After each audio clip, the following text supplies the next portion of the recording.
Welcome. Quiram, Coyle and Tanner. John Jackman and I are here to wrap up this series we've been doing for Lunch and Learn. This is kind of what it's all about, where we bring it all together. All the things we've talked about over the last several weeks with what asset management can do, how you gather the information. This is where the payoff comes in. So what we're going to talk about today is the normal budgeting process. What normally goes on, public outreach. We're going to talk about the forecasting, talking about future investments, because what our asset management is really about is looking at long-term investment, not just next year's budget, but bringing in things like we've talked about, life cycle cost and risk and all of those things. This is all part of what makes more information worth having. And then a few different funding strategies and how those different funding strategies tie to the various things that we see through asset management, the failure types. So typically, if you go to most town websites, organization websites, you would find a capital improvement program that looks something like this, where there are a lot of big money spread out over many, many years. And the public is asked to walk into a voting booth and approve whatever you're asking for. And a lot of times, this is the information they have. Sometimes, if they go to some of the hearings, they might see a little more detailed information. We've kind of pulled out a real example where they have a particular project. They have a little more justification on why they're asking for it. They might have a little more detail on the budget that they're asking for and what backs it up. But at a typical hearing where you would talk about this kind of detail, you might have 15 people if you're lucky. And half of them are affiliated with the town. So then you have your crowd sitting there at a public meeting. The Public Works Director is there to talk about a few specific items. But some of the folks in the crowd are there to support the schools. Some of the folks are there to support the fire department. There's a limited amount of money to work with. So everybody has seen the little table and the handout that they got when they walked in the door. And they're trying to figure out what do they want to pay for. What's the most important thing? What do they want to support? So, you know, when you're working to compete for funding for your projects that you know are critical, what are the things that you need to consider? What are the things that you need to get ready for? What would it be that the public wants to know? You're asking for millions of dollars. What do the voters want to know? What does that investment mean to the community, to the overall health? I mean, we've talked about over the last few weeks, we've talked about things like public safety a lot. We've talked about risk a lot. These aren't just dollars being spent on a new bridge or a new road or a new sewer system. These are dollars being spent on the very community's very way of life. It's all about their standard of living. And the more you can back that up by answering these questions, what do we need to maintain the level of service the community expects? Have we looked at all of the alternatives? Are we maintaining what we have? Have the investments made in the past, are they being well cared for? Is the money being well spent? And are we constantly improving the operating skills and the maintenance skills of our workforce? The more you can demonstrate that, the more at ease the decision makers are at trusting you with more investment. So what we've kind of put together this morning is a little more detail how you use the asset management tools that we've been looking at to present more informed decisions. So we're looking at long-term budget forecasting, life cycle costs. It's not just how much it costs to buy it tomorrow, it's how much does it cost over the years to maintain it. We're looking at criticality. So we talk a lot about that, how it plays into risk. So how do we incorporate those things into the analysis of the budget. You have your short-term budget forecasts, where you do have to be cognizant of the town's budget process. I remember when we did our first infrastructure plan in Goffstown, we quadrupled our budget in 1 year. It was a major deal. It was like a 25% increase in the bottom line of the town budget. It cost the taxpayers a lot of money. They wanted to be very informed about what they were spending on. So you have to be cognizant of short-term impacts, and then again, back to that cost benefit, analyzing those priorities, and how does it meet the vision for what the town has set. Towns do master planning, they have a lot of long-term plans that different aspects of the community are involved in. So how is what you're putting together for them, how does it fit into that? So at this point, I'll turn it over to John. He can walk through some specific examples that come out of asset management. Thank you, Carl. What we're looking at is, Carl was just talking about multi-year budgets, forecasting, utilizing the software to project anything from 10 years to 100 years out into the future. And the software has that capability, utilizing probability numbers based on recommended repairs. Here, as it gets closer during short term, you need to know more about your assets to make proper recommendations, whether it's repair, replace, or rehabilitate. And what you do is you set up costs in your asset management software. Here is different types of jobs based on different types of failures. So we have different failures that are in the sewer pipeline, and it could be that there's no rehabilitation, just manhole, cured and place point repair. So they're doing the whole section, test and seal. So what type of failure would be a point repair? That would be just a very local failure in your sewer pipe. Test and seal means that the pipe is structurally in good shape, but the failure is infiltration. So you have a different failure rate. If you're test and sealing and doing cured and place point repair, has both failure rates. And then an exterior point repair means that it cannot be done with the same technology. So when you're doing your analysis, you look at what kind of failures you have in your assets. And then you look and match up the type of repair and its cost to that type of failure. And that's what this analysis is. And when initially this was done on the capital improvement for replacement sewer line, now they did a cost benefit ratio and found by doing the rehabilitation and focusing on exactly what was failing gave them the best life cycle cost, and now can project that the system's good for another 30 years. So if they replace the pipe, it would be another 80 years. So they look at that cost compared to the cost that they actually invest. So that's your life cycle cost benefit ratio.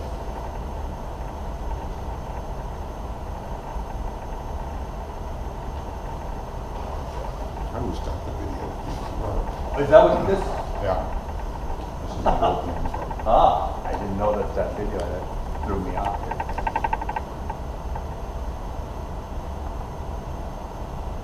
In this example, I'm going to demonstrate how to find high-risk assets due to capacity issues, and then create a project to replace those assets, those pipes, with larger diameter pipes. So I start by going into my risk module, my report. And You just have to watch the video. I mean, the audio, it'll be a little bit. What he's doing is he's going through, and these are all the different failure rates, different types of failures. So when and I then select sanitary the overall pipes probability of like failure, that, and then he looks at the high risk. I can see that I have 450.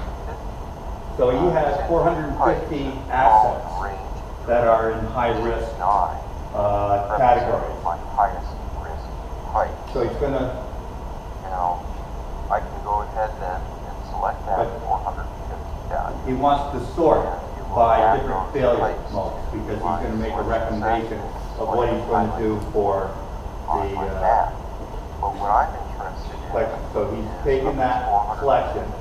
high-risk pipes, which ones have a high risk capacity.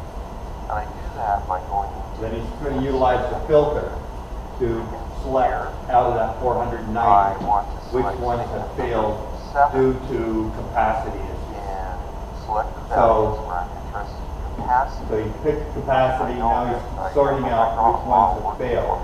Background that And he's going to put in my surcharge pipes what limits he wants for his failure. I want to apply that against my selected assets, and when I He's do going to that, replace the existing my filter assets that were collected that were returns high-risk 6 assets with Now, I want only those the 6 assets in my that selection were set. high risk First, due clear to my capacity 450 failure. pipes. And sometimes it might take a second or two to clear those out. And it's regenerating right Once it's clear, now. I'm going to add my 6 assets to the selection set, effectively replacing my selection set with those 6 assets. So he went from 490 down to 6 assets that were capacity issues. So he can focus on generating a project. For the purposes of this presentation of logistic issues, I'm going to focus on these assets up here. So he's as selecting one out of these 2 areas So I'm going to select this as a project option for which is or a just keep those assets capacity remove issue. the other assets from my selection set. So these And this 3 is assets utilizing are the what software I'm to going make create your my projects, out of. so that you can That, I go start into putting the those project projects model, into your CIP budget. and I add a project, and I'm going to call this project guide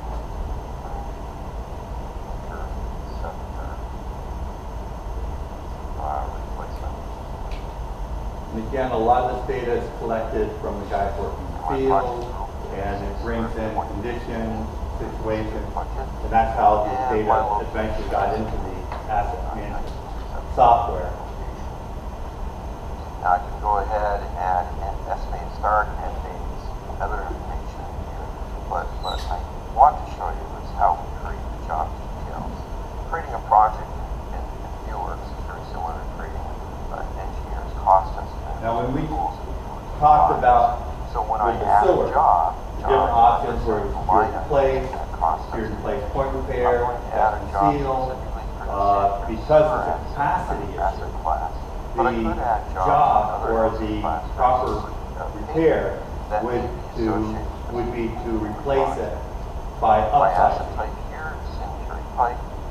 So My job type is going to be the job type, comprehensive, which they what covers they call it, extent then pipe, will replace and I'm going to with the replace same those diameter, pipes with larger. diameter. This one it I'm says going to use my replace field with the map next larger diameter PVC pipe. So it's able to generate or bring those which costs represents the length of the to pipes to the, calculate my cost. asset management software. And what I'm going to do here is It's actually going to get all the measurements my selection from the set. GIS From current selection for set, the pipes in the this measurements of all the pipes. risk module. So it'll start calculating Okay. your capital Now what improvement that budget does is it goes out directly from the map.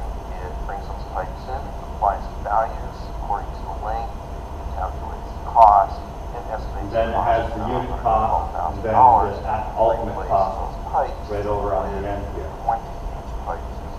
Is that just a materials cost then, John? That comes It out? is the cost installed.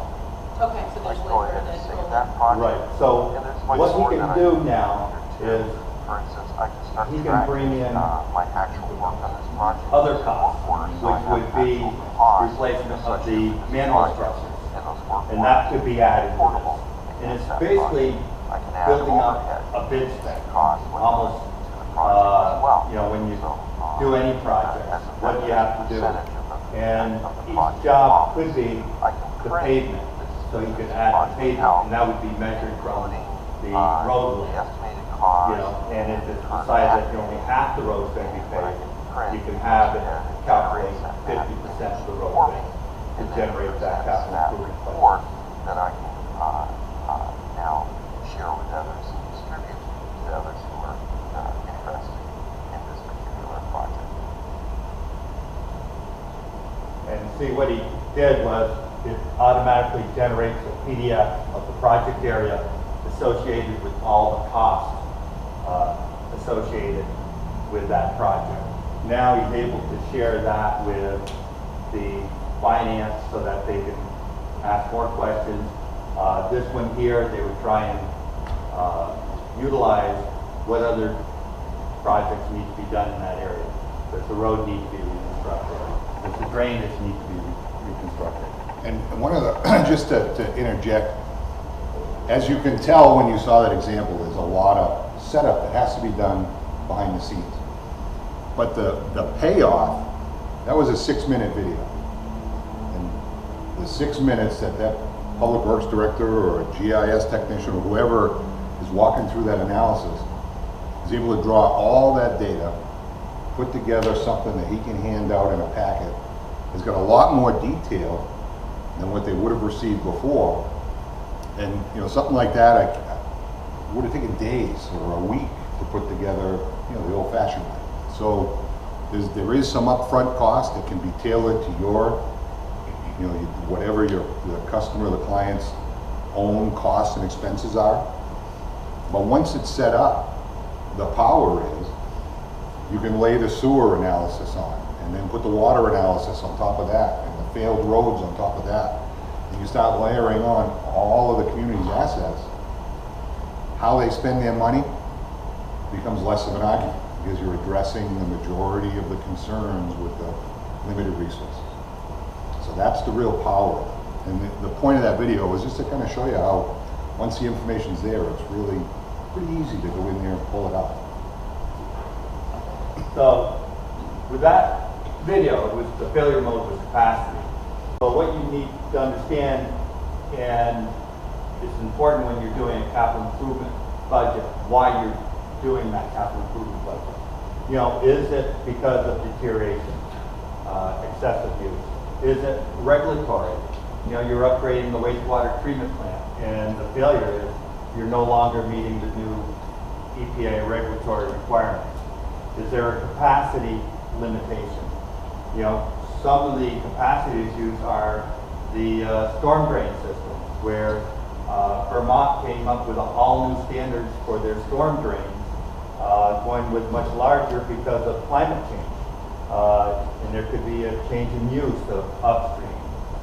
There's more paved development that occurred, so now the water comes off quicker and is the drain system downstream doesn't have capacity. So you look at that. Then inefficiencies. You know, with new technology, you know, there's so many new inefficiencies that are occurring.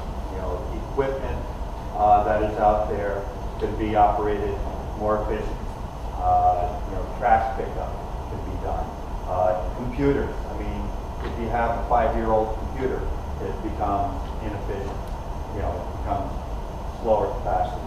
So these are different types of failures that occur, and it's important to know what the failure is so that you can address that and prioritize it. Okay? Really, one of the things that we're trying to push is when you're doing capital improvement and everything else, it's really an investment in the community. Every project you do is an investment because, you know, that's what the public want to hear, is that you're looking at their future, you're looking at their quality of life. But your budget is really to review your maintenance history and manage your risk, to minimize the risk. And a lot of times, the maintenance history, without an asset management program, without a good maintenance program, there isn't any, other than interviewing the staff on what has happened in the past. It's also critical, and we'll see with one department, they had set up a budget on the future slide here, but they can't budget enough to keep up with the normal deterioration of all their assets. So the only way they can do that is by having the departments work together and look at what their critical assets are. And it's important that the data is collected so that they can have good decisions based on the data that's collected. And you need to be able to communicate that to the public and get it out there. And leveraging your funding sources, depending on what type of failure, is critical to know what the funding source is out there for you. So really, the process continues with collecting technology. So a CIP budget each year, as something gets closer to construction time, more planning, more evaluation has to be done, so that when it starts getting to the point that the public's voting on it, they have the right information to make the right decision. This is basically a sewer system, and this is the deterioration, the average deterioration. And basically we're looking at this section here of not doing anything, budgeting zero, and what would happen with the sewer system over this time period. And basically it goes from 50% deteriorated to only 40% left of its life. The average age of the sewer goes from 63 to 72. So it's getting older. It's the deterioration. I don't like the way that it calculates, but 40% indicates that there's 40% left going down the curve. Okay? Remaining, the average life used, 80% of your sewer system, the life has been used up. Then this line is that you are given a budget cap of $1 million. With that $1 million, it is assumed that it will maintain a CIP increase of 3% each year. So that number keeps on increasing 3%. So in here, this is the budget required. And sometimes you'll see that the numbers are a little bit below what the budget cap is. That means that the next project that's lined up is greater and would go over the budget cap. So it's not put into the budget system. So the software is calculating what projects, based on risk and condition and the probability of failure. But at the same time, the life used, they start at 72. When they get out to 2023, they're falling behind. They're not catching up. The assets out there are deteriorating faster than they're making that investment. So it tells them that the $1 million isn't adequate to maintain their current condition. The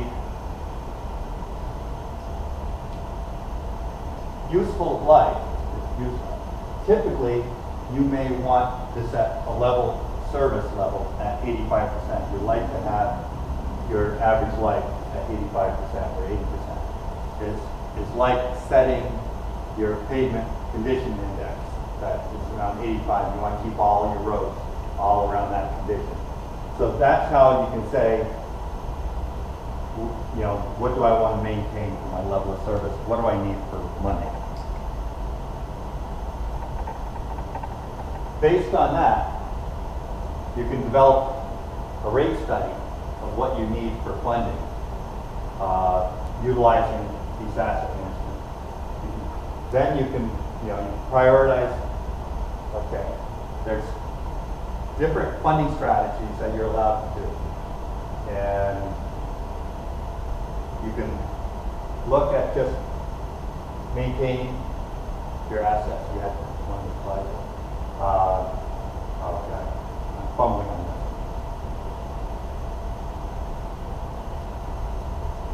I'm going to skip it. I'm sorry. Okay. The different failures of your assets can depend on what different funding that you have available. If you have a funding requirement that's a permanent issue, you're going to get SRF. But if you have a capacity issue with your storm drain system and you've had failures and flooding, you may end up after a FEMA event to demonstrate all the different drain systems that need to be upgraded because of capacity issues. Even though they had not created damage, you may be able to get FEMA funding to upgrade to prevent future damage in the year. So FEMA is important. Projects, towns look at different bonding and capability. But what's important is if the development or the assets failing prevents economic development, you might be able to get economic development grants based on that failure rate that's preventing future growth and capacity. So knowing what the different failures are may help when money becomes available or grants become available. So it can be utilized as a tool. Also utilizing the same software tracking of different events. It allows reimbursement during a FEMA event to be much higher. So reimbursement during the FEMA and the ability to prevent future FEMA flooding events is always an important aspect. Okay. One minute.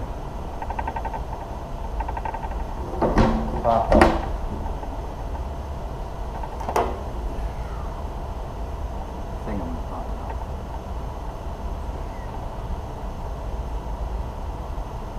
Is I ran the same number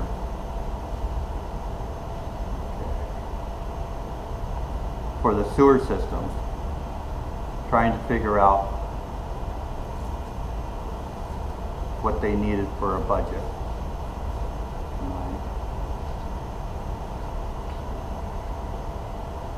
This is why she doesn't like me winging these.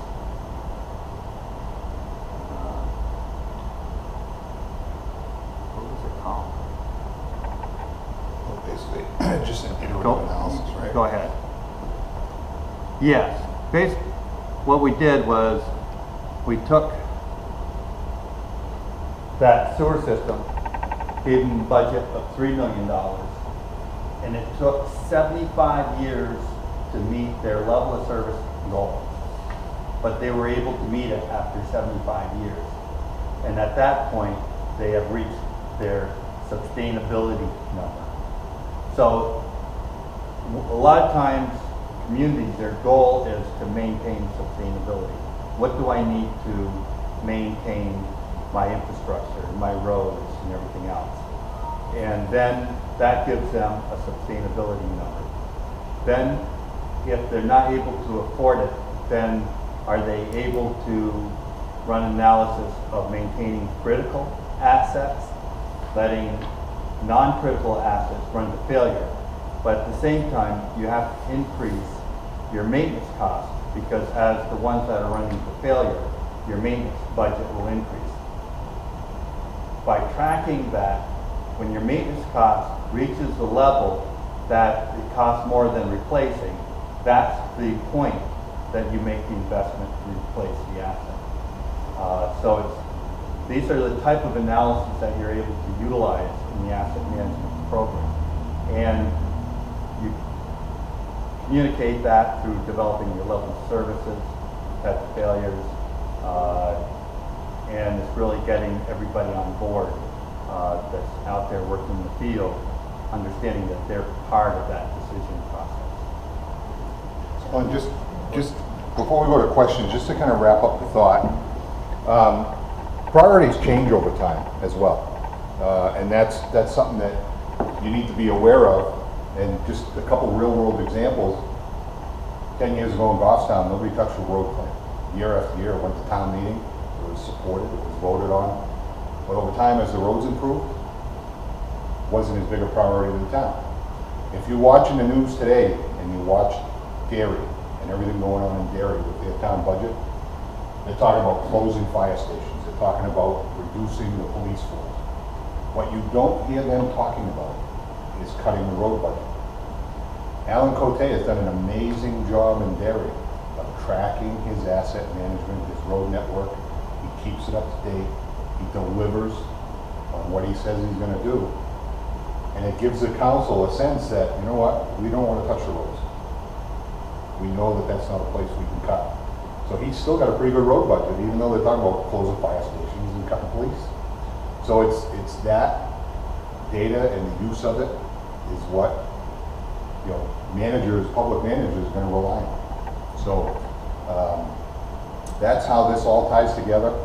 The power of these kind of higher end asset management tools, it allows you to layer all of your assets on top of each other. So as priorities shift, the decision makers can shift with it. Maybe sewer becomes a higher priority, or maybe, and as John said, layering and leveraging the different funding sources. You've got a road you want to fix, well, the sewer under there has failed, sewer is probably an enterprise fund. The water line is under capacity, water is an enterprise fund. Maybe by combining all those three together, now you've got a project you can afford. And it gives the community the sense that you can do it. So with that, anybody have questions? Gee. You were talking about like the one example you get, landfill service, 75 years till they got. Yep. Do any of these plans or programs allow for a town who said, has a large, 200 acres or something that they may be developing out in the future, whether they're, it's going to be 100 homes that are going in there, that it's going to be strip malls or shopping or schools or anything? Can you input that in and see how that affects that 10 years down the road? We're going to have 20 more miles of roads that are now going to have to be added into the mix. Actually, that's one of the programs that we recommend that communities adopt. Is a lot of times these developments turn over their assets to the city to maintain. Right, after the road is accepted. And So one of the analysis that we recommend is that it shows that the property taxes that are developed through this development more than pay for all the infrastructures that they are turning over to the city. And so there's a balance, because what's happening is more and more developments becoming more on sprawl, and there's a lot more assets being put into the ground with less and less property to contribute to maintain all these assets. It's just poor sustainable development is occurring. There's been developers that have built a bridge and then added 6 houses, and then it went under. Well, now the bridge is owned by the town. They have 6 homes that are paying taxes, and they have this road, this bridge, and everything else that they have to maintain. And that whole development ended up costing the town quite a bit, because now the costs are starting to pop up after 30 years in the development. It's important for the community to have a sustainable development plan in the planning department to make sure that they prevent that from occurring, and that those assets are put in, and you can put them in ahead of time. Put the cost, project what the costs are going to be, and then make sure that taxation and the revenue is going to be more than adequate. The same with housing developments and stuff like that. But I think the answer to the question is it can be as flexible or advanced as you want it to be. If the town has a really good community development plan, you can build it right into your model. You know, if you have good projections on growth, you can build it into the model. The more information the town has, the better the decisions